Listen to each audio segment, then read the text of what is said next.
Yahoo Mina! Block puzzle games are always popular, and today I'm looking at Techno BB for the PlayStation, released by Konami in 2001. Konami stuck by the original PlayStation quite late on into its lifespan, releasing games aimed at younger audiences, as the redesigned PS1 was positioned as being a system for younger players. Techno BB is not necessarily just a game for kids though. Techno BB is full of that turn on a millennium aesthetic that I mentioned in my previous reviews for Unison on the PS2 and Suzuki Bakahatsu on the original PlayStation. Its name belies the main genre of music that you're going to be playing to, namely dance music, which sometimes gets called techno, which in reality is just a subgenre of dance, so you're not going to be gurning to banging German industrial techno in this game. The principle is the same as many in this genre.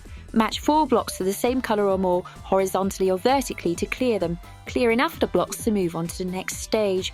The blocks emerge on a grid, they don't fall in.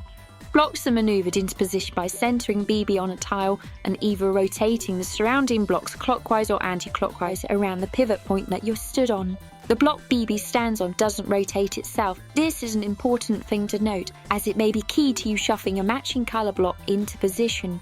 Likewise, at the edge of the grid, blocks will rotate off the grid and appear in the next on-grid location. It's a bit hard to describe, but if you stood in the bottom right square of the grid, for example, the block immediately above your pivot point, when rotated clockwise, will appear to your immediate left. As with most games, matching 4 or more of the same colours tiles in a chain is known as a fever chain in this game, and it will really help you. When you clear some blocks, the fever chain gauge on the left will charge up, and making another chain before this gauge runs out will up your fever chain count, bringing down the remaining bits to clear in the top left quicker. There is a snag though. There's a virus infecting the blocks. When the virus infects a block, it begins to sink down into the grid, and if you end up with 8 infected tiles sunk into the grid surrounding BB's pivot point, you can't rotate them to match them up.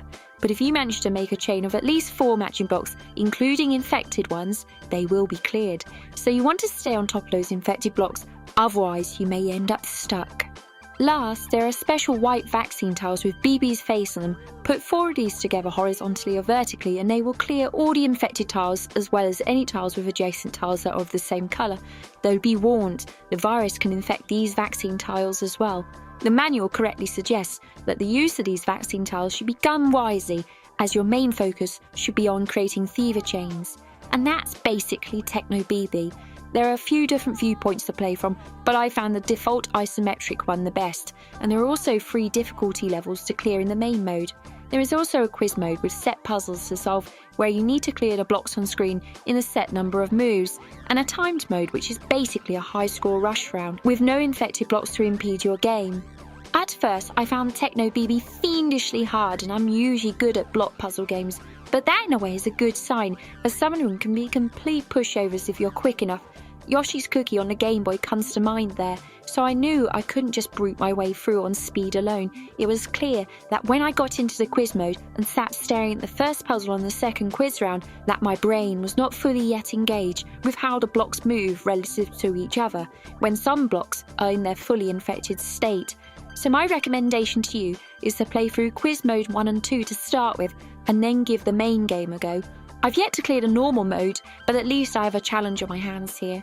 It's also worth noting that this game supports the Pocket Station accessory with a minigame based off of Techno BB's gameplay. Not something I tried, but it's there if you happen to own the accessory. However, there are a couple of downsides to this game I want to mention. First, this is a single player only game, which limits its longevity. I always enjoy competitive puzzle games. And second, game over in the main story means that you have to start over from stage 1. You can't just jump back in where you left off. This may make it a little bit more arduous to get practice in on those later stages. The easiest difficulty only requires 5 stages to be cleared to beat it, and believe me you, the highest difficulty free rating, though it only has 15 stages to clear, is going to take you quite a while. But once these are cleared, the replay appeal may take some time to come back to you.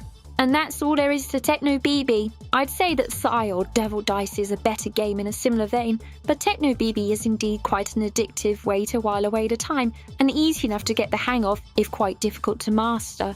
Overall, I'd give it a good rating, though I can easily see why some people who don't like this kind of game would find it frustrating. Japanese level-wise, this is a great game to import or play as it contains no Japanese at all, being entirely in English.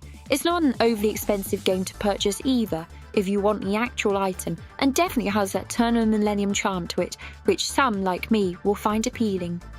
As always, like, subscribe and all of that shit, and also check out this rad Rubbish Heap merch, available worldwide on Redbubble and Amazon. See the links below for how to purchase. I've been Saki Endo, and this has been a Rubbish Heap. Ja ne ne!